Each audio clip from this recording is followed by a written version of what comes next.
তো গাইস একটা ভাই কমেন্ট করেছে, তো দাদা তুমি সকালে উঠে কি করো? তো আমি সকালে উঠে কি কি করি তোমরা দেখো গাইস। তো গাইস প্রথমে আমি দাঁত মেজে নিলাম।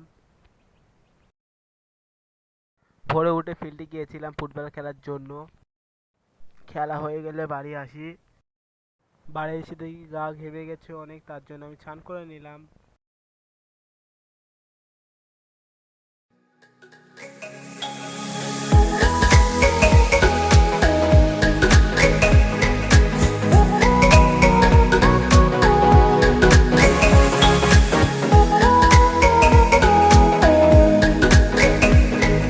জামা পরার পর আমি খাওয়ার সন্ধানে যাই গাইস। রান্নাঘরে গিয়ে দেখি চা বিস্কুট মুড়ি আমার জন্য সাজানোই আছে, তার জন্য আমি কিছু না মনে করে খেয়ে নিলাম তাড়াতাড়ি। চা বিস্কুট খাওয়া হয়ে গেলে আমি বন্ধুদের সঙ্গে পাড়ায় আড্ডা মারতে যাই গাইস।